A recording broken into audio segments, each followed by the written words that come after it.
मित्रांनो, सीईटी सेलने लॉ सीईटीच्या विद्यार्थ्यांसाठी कॅपराउंड 2 चे काही नियम त्यांच्या वेबसाईटवरती पब्लिश केलेले आहेत आणि या नियमामध्ये ज्या विद्यार्थ्यांनी बेटरमेंट केलेलं आहे अशा विद्यार्थ्यांनी कशा पद्धतीने आपला फॉर्म भरायचा आहे, कशा पद्धतीने त्यांना कॉलेज अलॉट होणार आहे, जर तुम्ही ऑप्शन फॉर्म मध्ये काही चेंजेस केले तर त्याचा परिणाम तुमच्या अलॉटमेंट वरती कसा होणार आहे हे त्या नोटीस मध्ये सांगितलेलं आहे. आणि जर तुम्ही सुद्धा कॅपराउंड 1 मध्ये बेटरमेंट केलं असेल तर हा व्हिडिओ तुमच्यासाठी अत्यंत महत्त्वाचा असणार आहे. सोबतच आपण कॅपराउंड 2 चे ऑप्शन फॉर्म कधीपासून सुरू होतील, हे ऑप्शन फॉर्म आपल्याला एडिट करता येतील का, या सर्व गोष्टी सुद्धा आजच्या या व्हिडिओमध्ये डिस्कस करणार आहोत. तर हॅलो विद्यार्थी मित्रांनो, मी तुमचा एज्युकेटर अरविंद आणि तुमचं स्वागत आहे ग्लोबल ऑनलाईन मध्ये.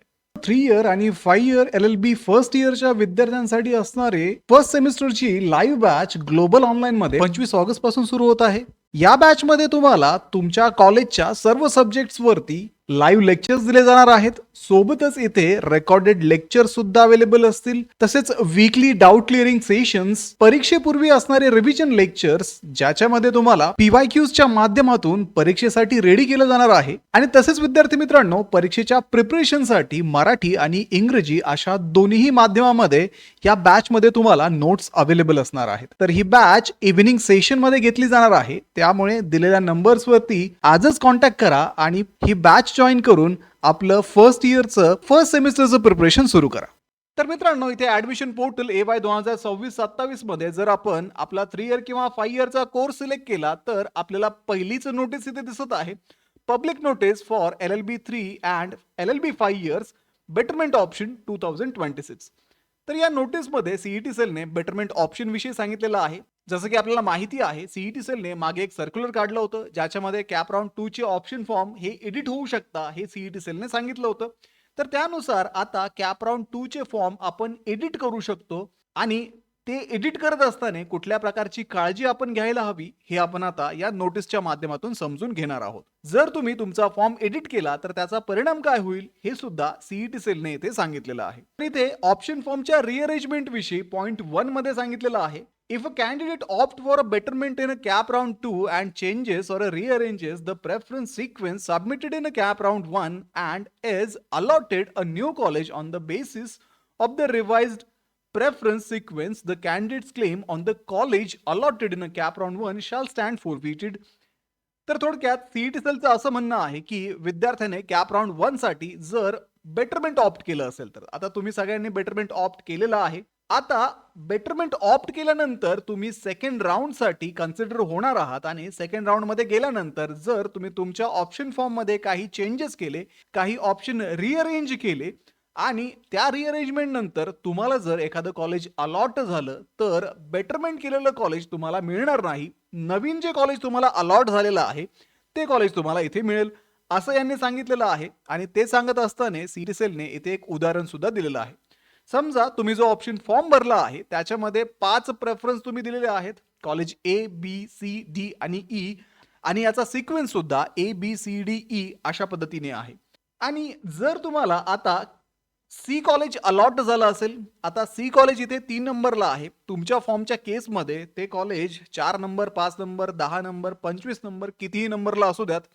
आता हे अलॉट झालेलं कॉलेज तुम्ही बेटरमेंटसाठी ऑप्ट केलेलं आहे आणि आता सेकंड राऊंड साठी तुम्ही पुढे अपियर होत आहात. आता सेकंड राऊंड मध्ये जर तुम्ही तुमचे प्रेफरन्स सिक्वेन्स बदलले, उदाहरणार्थ इथे सांगितलंय की प्रेफरन्स सिक्वेन्स बदलल्यानंतर सुरुवातीला कॉलेज D टाकलं, नंतर E टाकलं, नंतर A टाकलं आणि शेवटी C कॉलेज तुम्ही इथे ऑप्शन फॉर्म मध्ये टाकलं. तर अशा वेळेस जर तुम्हाला कॉलेज D अलॉट झालं, त्या केसमध्ये तुम्ही जे कॉलेज C बेटरमेंट करून ठेवलं होतं त्या कॉलेजवरती तुम्हाला आता सेकंड राऊंड मध्ये क्लेम करता येणार नाही, कारण तुम्हाला already college D second round मध्ये अलॉट झालेलं आहे. म्हणजे थोडक्यात बेटरमेंटची जी कॉमन प्रोसिजर आहे तीच इथे सीईटी सेलने सांगितलेली आहे. आता आपल्याला माहिती आहे, आपण ऑप्शन फॉर्म भरत असताना युजली डिसेंडिंग ऑर्डर म्हणजेच उतरत्या क्रमाने हे ऑप्शन फॉर्म भरतो आणि त्यामध्ये जर आपण चेंजेस केले तर कॉलेज D चा कट ऑफ हा कॉलेज C पेक्षा कमी असणार आहे, म्हणून तर तुम्हाला अगोदर कॉलेज C अलॉट इथे झालेलं आहे. आता तुम्ही कॉलेज D 1 नंबरला घेत आहात आणि सेकंड राऊंड मध्ये जर कॉलेज D तुम्हाला अलॉट झालं तर C वरती तुम्हाला क्लेम करता येणार नाही. C चं जे सीट आहे ते वॅकंट होईल आणि नेक्स्ट कॅन्डिडेटला ते अलॉट केलं जाईल. म्हणजे थोडक्यात बेटरमेंटची जी युज्युअल प्रोसिजर आहे ती अशा पद्धतीने असेल. त्यानंतर दुसरं एक उदाहरण सीईटी सेलने इथे दिलेलं आहे. The candidate has the liberty to keep the option sequence preferences as that of round 1 and seek betterment. म्हणजे विद्यार्थी as it is option form हे ठेवू शकतात. त्याच्यामध्ये चेंजेस करायलाच हवेत, एडिट करायलाच हवेत, हे गरजेचं नाहीये. तुम्ही ॲज इट इज तुमचा सिक्वेन्स जरी ठेवला तरीही तुम्हाला बेटरमेंट मिळू शकतं. त्यासाठी पण सीईटी सेलने इथे उदाहरण दिलेलं आहे. तुम्ही 5 कॉलेज टाकले ABCDE आणि त्याच्यामध्ये अगेन तुम्हाला सी कॉलेज अलॉट झालं. आता कॅप राउंड 2 मध्ये ABCची जी सिक्वेन्स आहे तुम्ही ॲज इट इज ठेवली आणि जर तुम्हाला कॉलेज A किंवा कॉलेज B अलॉट झालं, म्हणजे सी पेक्षा असणारा हायर प्रेफरन्स तुम्हाला अलॉट झाला, तर तुम्हाला A किंवा B कॉलेजमध्ये ऍडमिशन मिळणार आहे. आणि जर तो ऑप्शन तुम्हाला अलॉट झाला नाही, तर तुमचं जे सी कॉलेज तुम्ही बेटरमेंट करून ठेवलं होतं ते तुम्हाला इथे रिटेन करता येणार आहे. म्हणजे थोडक्यात जर A किंवा B पैकी कुठलंही कॉलेज मिळालं नाही, तर सी कॉलेज तुम्ही जे सिक्युअर करून ठेवलं होतं तिथं तुम्ही ऍडमिशन घेऊच शकता. आता त्यासोबतच 3 नंबरच्या पॉइंटमध्ये सीईटी सेलने काही गोष्टी इथे दिलेल्या आहे. If you change rearrange your preference sequence and receive new allotment, your claim on the CAP round 1 allotment will end and you will be allotted seat as per the new preferences given by the subject to the availability of a seat respective merit. तेच आहे, जर तुम्ही betterment केलेलं आहे, rearrange केलेलं आहे त्यानंतर, आणि तुम्हाला जर नवीन कॉलेज मिळालं तर तुम्ही बेटरमेंट केलेलं कॉलेज तुम्हाला क्लेम करता येणार नाही. त्यानंतर दुसरी गोष्ट म्हणजे परत तेच सांगितलं आहे, जर तुम्ही तुमच्या प्रेफरन्सची सिक्वेन्स ॲज इट इज ठेवली आणि तुम्हाला हायर प्रेफरन्स मिळाला, A किंवा B पैकी कॉलेज मिळालं, तर तुम्हाला A किंवा B कॉलेजमध्ये ऍडमिशन घ्यावं लागेल. सी कॉलेजचा क्लेम सी कॉलेजवरती तुम्हाला क्लेम करता येणार नाही. आणि जर A आणि B पैकी कॉलेज मिळालं नाही, तर तुमचं सी कॉलेज तुमच्या हातामध्ये असणार आहे, सिक्युअर असणार आहे. त्यानंतर सांगितलं, candidates are therefore advised to exercise the betterment option with utmost care and verify the preference sequence before submitting the option form for a cap round 2. Once the preference sequence is submitted, the candidate shall be responsible for the consequences arises from the preferences exercised. तर थोडक्यात तुम्हाला option form पहिले verify करून घ्यायचा आहे. Cap round 2 साठी sequence पाहून घ्या, तुमची प्रॉपर सिक्वेन्स असेल तर ठीक आहे, तुम्हाला एडिट करायचं तुम्ही करू शकता, रिअरेंज करायचं तुम्ही रिअरेंज सुद्धा करू शकता. आणि त्याच्यामुळे होणाऱ्या परिणामांची जबाबदारी ही फक्त विद्यार्थ्याचीच असेल असं इथे स्पष्ट नमूद केलेलं आहे.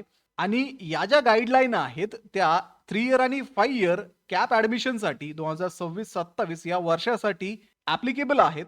आणि त्यासोबतच सीईटी सेलने सांगितलेलं आहे की कॅन्डिडेट त्यांचा ऑप्शन फॉर्म जो आहे तो कशाही पद्धतीने भरू शकता. तुम्ही कुठलेही चॉईसेस तिथे निवडू शकता.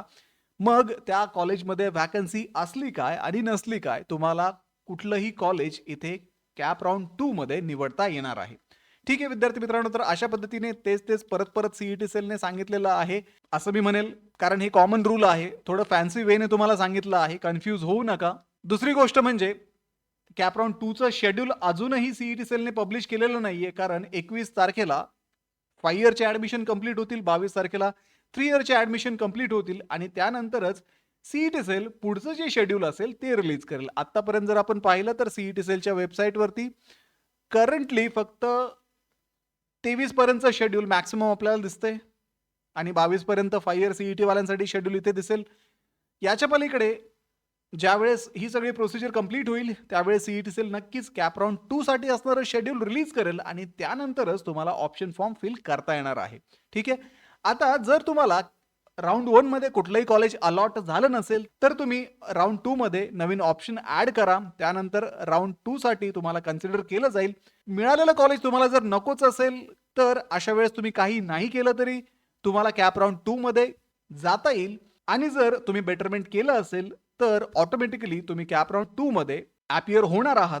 फक्त आता कॅप राऊंड 2चं शेड्यूल येण्याची आपल्याला वाट पाहायची आहे आणि त्यानुसार कॅप राऊंड 2 चे ऑप्शन फॉर्म परत रिअरेंज, एडिट आणि सबमिट आपल्याला करायचे आहे. त्यामुळे जसं शेड्यूल येईल तसे कॅप राऊंड 2 चे फॉर्म सुरू होतील आणि त्यासाठीच ग्लोबल ऑनलाईनची ऍडमिशन काउन्सिलिंग सुद्धा सुरू आहे. आणि ज्या विद्यार्थ्यांचे कॅप राऊंड 1 मध्ये ऑलरेडी ऍडमिशन झाले असतील अशा विद्यार्थ्यांसाठी असणाऱ्या 3 इयर आणि 5 इयरच्या फर्स्ट सेमिस्टरच्या लाईव्ह बॅचेस सुद्धा ग्लोबल ऑनलाईन मध्ये 25 ऑगस्ट पासून सुरू होत आहे. या बॅच मध्ये तुम्हाला तुमच्या कॉलेजच्या सर्व सब्जेक्ट्स वरती लाईव्ह लेक्चर्स दिले जाणार आहेत. सोबतच इथे रेकॉर्डेड लेक्चर सुद्धा अवेलेबल असतील. तसेच वीकली डाऊट क्लिअरिंग सेशन्स, परीक्षेपूर्वी असणारे रिव्हिजन लेक्चर्स ज्याच्यामध्ये तुम्हाला पीवायक्यूजच्या माध्यमातून परीक्षेसाठी रेडी केलं जाणार आहे. आणि तसेच विद्यार्थी मित्रांनो, परीक्षेच्या प्रिपरेशनसाठी मराठी आणि इंग्रजी अशा दोन्ही माध्यमामध्ये या बॅच मध्ये तुम्हाला नोट्स अवेलेबल असणार आहेत. तर ही बॅच इव्हिनिंग सेशन मध्ये घेतली जाणार आहे. त्यामुळे दिलेल्या नंबर्स वरती आजच कॉन्टॅक्ट करा आणि